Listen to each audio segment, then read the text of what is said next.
Peggy 3.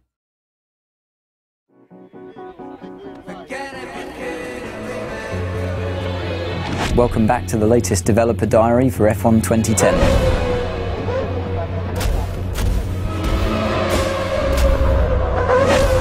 Our art director Michelle and his team have really been able to recreate the assets exactly as they are in real life. The cars, the circuits, hospitality, environments, trucks, paddock assets. So the first stage in creating a car in game is to collate all the reference.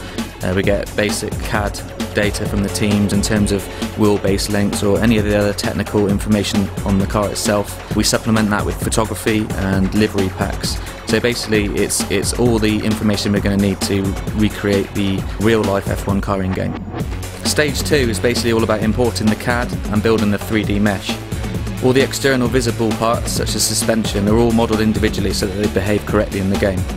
Similarly, parts that we want to break off in crashes are also modelled separately. That includes internal components as well, so basically they can be revealed behind damage or in a big crash. So the end result is a very detailed wireframe 3D render of the car. The next stage is all about texturing the model, so essentially painting the car. For that we create a decal sheet with all the areas of the car laid out on it, and this is effectively pasted onto the mesh model, which creates a car that looks as close as possible to the real thing. Once it's in game, we basically set up the suspension components so everything articulates correctly, and tweak all the individual components so that they fit together correctly during a damage sequence. So what this really means is that each of the cars handles slightly differently. So if you're playing on a Red Bull or HRT, you can actually feel the differences come through in feedback around the corner, down the streets, the differences in aeros, the differences under braking, turning, understeer, oversteer, all these kind of things that actually feed back in through the actual model of the car. The better cars in the field out there, they're not necessarily easy to drive, but they just do what you want a little bit easier. Audio obviously plays a massive part in any game, but particularly in F1. One of the most important aspects from an audio point of view has got to be the sound of the cars. We've been working with some of the manufacturers and teams who've been helping us get access to their vehicles to allow us to record these sounds.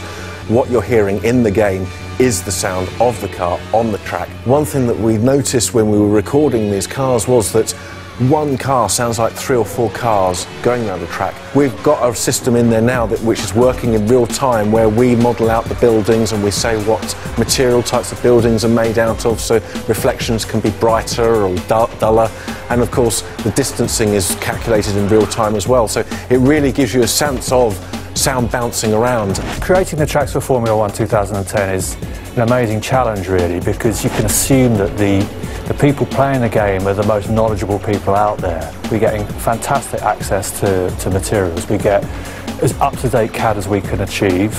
We've got fantastic photo reference. The photographers are over there sort of like walking the track literally every 5 metres, taking images left, right, centre. You want to experience that track as though you're driving around it in a real-world situation.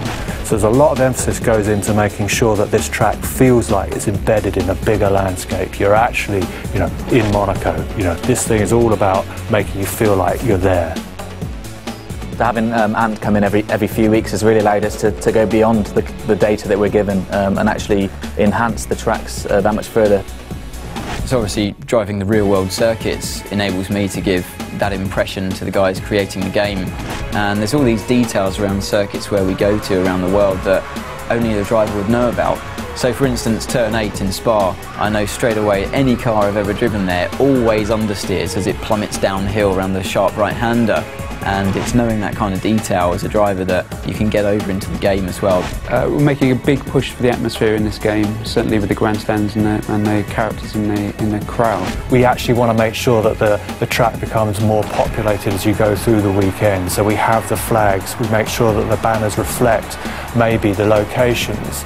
Practice, fewer people are turning up, qualifying starts to get busy, race day is absolutely packed. When you can see all the crowds cheering in there and the flag waving, it really adds quite a lot to the atmosphere of the game. The circuits feel really spot on, so it's good to see.